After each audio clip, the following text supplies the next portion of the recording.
নমস্কার। বর্তমানে যে অশান্ত পরিস্থিতির মধ্যে আমরা রয়েছি দেশে এবং সমগ্র পৃথিবীতে, সেই অশান্ত পরিবেশ পরিস্থিতি আমাদের ব্যক্তিগত জীবনেও, আমাদের সমাজ জীবনেও, আমাদের সংসার জীবনেও, আমাদের দৈনন্দিন জীবনেও একটা অশান্ত অস্থির অবস্থার সৃষ্টি করছে। একটা মানসিক অশান্তি, একটা মানসিক যন্ত্রণার মধ্যে আমাদের দিন কাটছে। চিন্তাশীল সাধারণ মানুষ যারা সবারই সঙ্গে মিলেমিশে একসঙ্গে সুস্থভাবে জীবনযাপন করতে চায়, যাদের মধ্যে ব্যক্তিগত চাহিদার, ব্যক্তিগত স্বার্থের বিনিময়ে অন্যের ক্ষতি করার মানসিকতা কাজ করে না, সেই সমস্ত মানুষদের পক্ষে এই পরিবেশ, এই সময়, এই পরিস্থিতি একটা সংকটজনক অবস্থার সৃষ্টি করছে। এই সংকটজনক অবস্থায় আমাদের আশ্রয় খোঁজার জন্য সমস্ত ক্ষেত্রেই যেমন হয়, এই ক্ষেত্রেও তেমনি আমাদের কবিতার কাছে দ্বারস্থ হতে হয়। তাই আজকে আমি তিনজন কবির তিনটি কবিতা পড়ব। কোনো রকম পরিকল্পনা করে বা কোনো রকম একটি সময়, কাল, খণ্ড ইত্যাদির উপরে নির্ভর করে নয়, তিনজন কবির তিনটি কবিতা পেয়েছি হাতের কাছে। এই তিনটে কবিতা আমি পড়ব। এই তিনটি কবিতা এই সময়কে স্পর্শ করছে বলে আমার মনে হচ্ছে। প্রথমে রবীন্দ্রনাথ ঠাকুরের প্রায়শ্চিত্ত।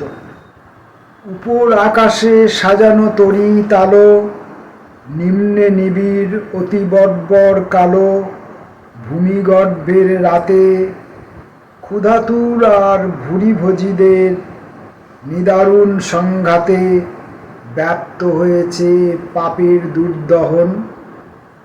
সভ্য নামিক পাতালে যেথায় জমেছে লুঠের ধন।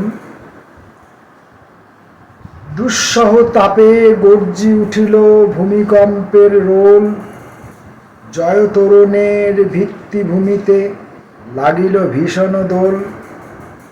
বিদীর্ণ হল ধনভাণ্ডার তল, জাগিয়া উঠিছে গুপ্ত গুহার কালীনাগিনীর দল। দুলিছে বিকট ফনা, বিষ নিঃশ্বাসে ফুসিছে অগ্নিকণা। নিরর্থ হাহাকারে দিও না অভিশাপ বিধাতারে। পাপের সঞ্চয় সর্বনাশের পাগলের হাতে আগে হয়ে যাক ক্ষয়। বিষম দুঃখে ব্রণের পিণ্ড বিদীর্ণ হয়ে তার কলুষ পুঞ্জ করে দিক উদার। ধরার বক্ষ চিরিয়া চলুক বিজ্ঞানী হাড় গিলা, রক্তসিক্ত লুব্ধ নখর একদিন হবে ঢিলা।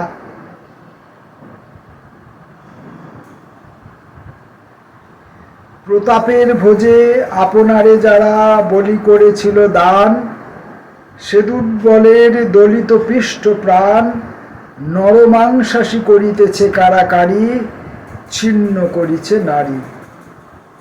তীক্ষ্ণ দর্শনে টানা ছেঁড়া তারি দিকে দিকে যায় বেপে, রক্তপঙ্কে ধরার অঙ্ক লেপে। সেই বিনাশের প্রচণ্ড মহাবেগে একদিন শেষে বিপুল বীর্য শান্তি উঠিবে জেগে। মিছে করিব না ভয়, ক্ষোভ জেগেছিল তাহারে করিব জয়। জমা হয়েছিল আরামের লোভে দুর্বলতার রাশি, লাগুক তাহাতে লাগুক আগুন ভস্মে ফেলুক গ্রাসী। ওই দলে দলে ধার্মিক ভীরু কারা চলে গির্জায়, চাটুবাণী দিয়ে ভুলাইতে দেবতায়। দিনাত্মাদের বিশ্বাস ওরা ভীত প্রার্থনা রবে শান্তি আনিবে ভবে। কৃপণ পূজায় দিবে না করা থলিতে ঝুলিতে কষিয়া আটিবে শত শত দড়ি দরা। শুধু বাণী কৌশলে জিনিবে ধরণী তলে স্তূপাকার লোভ বক্ষে রাখিয়া জবা। কেবল শাস্ত্রমন্ত্র পড়িয়া লবে বিধাতার ক্ষমা। সবে না দেবতা হেন অপমান এই ফাঁকি ভক্তির। যদি এ ভুবনে থাকে আজও তেজ কল্যাণ শক্তির।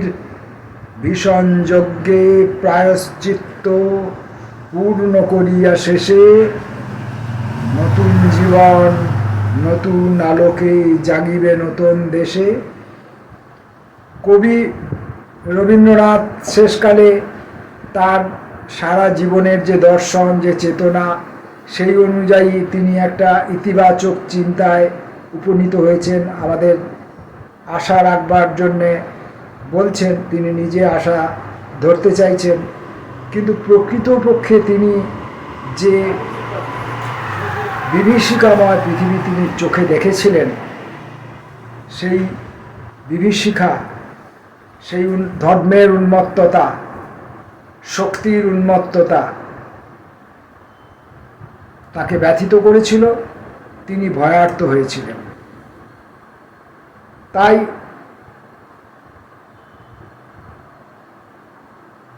তিনি এই কবিতাটির মধ্যে সে কথা ব্যক্ত করেছেন।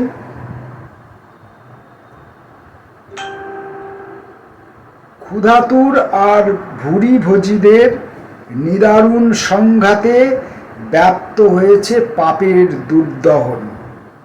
তখনই তিনি লিখছেন, এই পাপের দুর্দহনের মাত্রা তো ক্রমশ বাড়ছে। যদিও তিনি বিশ্বযুদ্ধ প্রত্যক্ষ করেছেন, তথাপি আমাদের যে প্রত্যন্ত গ্রাম বাংলা, আমাদের যে প্রত্যন্ত ভারতবর্ষের গ্রাম প্রধান দেশ, সেখানে তো বিশ্বযুদ্ধের সেই খবর সেইভাবে মানুষের কাছে এসে পৌঁছায়নি, তার প্রভাবও তেমনভাবে পড়েনি, পড়ার কথা নয়। এখন তো প্রতি মুহূর্তের খবর, প্রতি মুহূর্তের নৃশংসতা ছবি সমেত, ভিডিও সমেত জনমানুষের চোখের সামনে এসে উপস্থিত হচ্ছে। এটা কল্পনা করতে হচ্ছে না আর আমাদের, আমরা চোখ মেললেই দেখতে পাচ্ছি, টিভিতে মোবাইলে যেখানে চোখ পাচ্ছি আমরা দেখতে পাচ্ছি।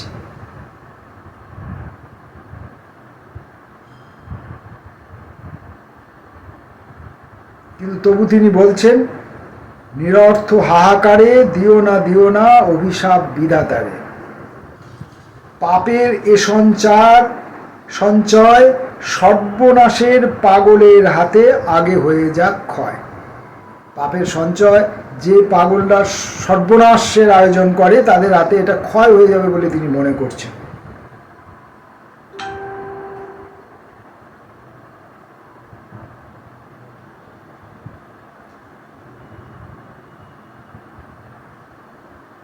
তবু তিনি শেষ পর্যন্ত বলছেন, ভীষণ যজ্ঞে প্রায়শ্চিত্ত পূর্ণ করিয়া শেষে নূতন জীবন নতুন আলোকে জাগিবে নূতন দেশে। কবির সঙ্গে আমরা সেই ভরসা রাখি যে আগামী দিনে এই চরম দুর্দশা দুর্দিন কাটিয়ে আমরা আবার ফিরে আসতে পারব।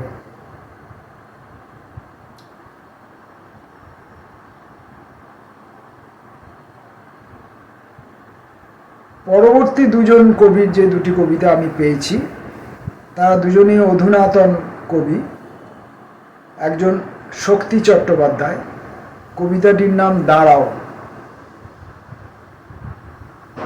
মানুষ বড় কাঁদছে, তুমি মানুষ হয়ে পাশে দাঁড়াও। মানুষই ফাঁদ পাচ্ছে, তুমি পাখির মতো পাশে দাঁড়াও। মানুষ বড় একলা, তুমি তাহার পাশে এসে দাঁড়াও। তোমাকে সেই সকাল থেকে তোমার মতো মনে পড়ছে, সন্ধে হলে মনে পড়ছে, রাতের বেলা মনে পড়ছে, মানুষ বড় একলা, তুমি তাহার পাশে এসে দাঁড়াও, এসে দাঁড়াও, ভেসে দাঁড়াও এবং ভালোবেসে দাঁড়াও। মানুষ বড় কাঁদছে, তুমি মানুষ হয়ে পাশে দাঁড়াও। মানুষ বড় একলা, তুমি তাহার পাশে এসে দাঁড়াও। শক্তি চট্টোপাধ্যায়ের এই জনপ্রিয় কবিতাটি। মানুষ বিপদে পড়ছে, মানুষের উপর মানুষই অত্যাচার করছে, তথাপি তিনি মানুষের উপরই ভরসা রাখছেন। তিনিও বলছেন যে তুমি মানুষ হয়ে মানুষের পাশে এসে দাঁড়াও।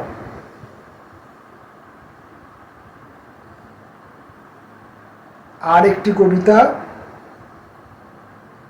সুনীল গঙ্গোপাধ্যায়ের, একটা গাছের তলায় দাঁড়িয়ে। রবীন্দ্রনাথ সঠিক বলে গিয়েছিলেন, রামের জন্মস্থান কোথায় যারা তা মানতে চায় না, তাদের কবিতা ও গানে, শিল্পে ও মনোসুষমায় কোনো অধিকার নেই। যারা পুতুল দেবতা মানে না, তারা ভুলে যায় মসজিদ, গির্জা, গুরুদুয়ারগুলিও আসলে পুতুল। তারা আত্মছলনাময় পুতুল খেলা খেলতে চায় তো খেলুক। তারা বিশ্ব নিখিলের মধুরে মধুর চিনবে না কোনো দিন। এতগুলো শতাব্দী পেরিয়ে গেল, মানুষ তবু ছেলে মানুষ থেকে গেল, কিছুতেই বড় হতে চায় না। এখনো বুঝলো না যে আকাশটার শব্দটার মানে চট্টগ্রাম কিংবা বাঁকুড়া জেলার আকাশ নয়।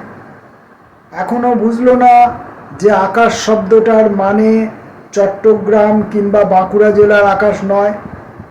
মানুষ শব্দটাতে কোনো কাঁটা তারের বেড়া নেই। ঈশ্বর নামে কোনো বড়বাবু এই বিশ্ব সংসার চালাচ্ছেন না। ধর্মগুলো সব রূপকথা। যারা সেই রূপকথায় বিভোর হয়ে থাকে, তারা প্রতিবেশীর উঠোনে ধুলোমাখা শিশুটির কান্না শুনতে পায় না। তারা গর্জন বিলাসী, অনুভব করতে পারে না ঐক্যতান। কিছু কিছু মানুষ আমাদের সাবালক করার জন্য মাথা খুঁড়ে গেলেন। তাদের বড় বড় ছবি ঝোলানো হয়, আসলে গ্রাহ্য করে না কেউ। আয় কানাই, আয় কামাল, তোরা আয়। পৃথিবী ভর্তি বুড়ো খোকাদের পাগলামি দেখে আমরা একটা গাছতলায় দাঁড়িয়ে হাসাহাসি করি। কিন্তু এখন তো হাসাহাসি করারও আর দিন নাই। এখন তো মানুষ কাঁদছে, মানুষ বড় অসহায়, মানুষ বড় একা, মানুষ কাঁদছে। আর গাছতলায় দাঁড়িয়ে আমরা হাসাহাসি করব কি করে? কবি ঠিকই বলেছেন যে এতগুলো শতাব্দী গড়িয়ে গেল, মানুষ তবু ছেলে মানুষ থেকে গেল, কিছুতেই বড় হতে চায় না। না, মানুষ কোনোদিন বড় হবে না। মানুষ সত্যকে কিছুতেই জানতে চাইবে না, মানতে চাইবে না। তারা অসত্যের প্রতি, অন্ধকারের প্রতি, ভ্রান্তির প্রতি তাদের প্রবল আকর্ষণ। এখনো বুঝলো না যে আকাশ শব্দটার মানে চট্টগ্রাম কিংবা বাঁকুড়া জেলার আকাশ নয়। আকাশ এতটুকু ছোট জায়গা নয়। আকাশ অনাদি, অনন্ত, তার কোনো সীমা নেই, তার শুরু নেই, তার শেষ নেই। মানুষ শব্দটাতে কোনো কাঁটা তারের বেড়া নেই। মানুষকে কোনো একটা জায়গায় আবদ্ধ রাখা যায় না। দেশ কাল গণ্ডি দিয়ে তোমরা তোমাদের নিজস্ব রাজত্ব কায়েম করেছো, আর সেই একটা জায়গা থেকে আর একটা জায়গায় মানুষকে যেতে গেলে পারমিশন নিতে হয়। এভাবে মানুষকে আটকে রাখা যায় না। মানুষ জানে না, মানুষ মানতে চায় না যে ধর্মগুলো আসলে রূপকথা। যারা সেই রূপকথায় বিভোর হয়ে থাকে, তারা প্রতিবেশীর উঠোনে ধুলোমাখা শিশুটির কান্না শুনতে পায় না। দেবস্থানে যাচ্ছে, মাথা খুঁড়ছে, সেখানে গিয়ে লক্ষ লক্ষ টাকা ব্যয় করছে।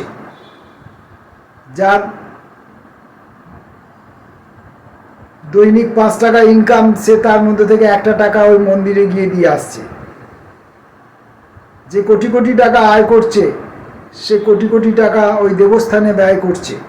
কিন্তু প্রতিবেশীর ছেলের কান্নাটি সে শুনতে পাচ্ছে না। এই রকম সব ব্যাপার।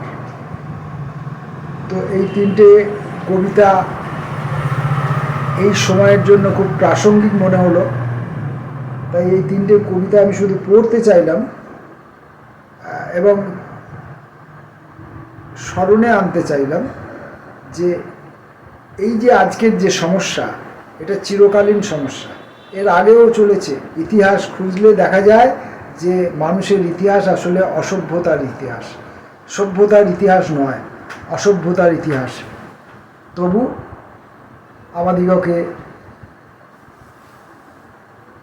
আমাদেরকে বিশ্বাস রাখতে হবে, হয়তো একদিন কোনোদিন সভ্যতার জয় হবে। নমস্কার।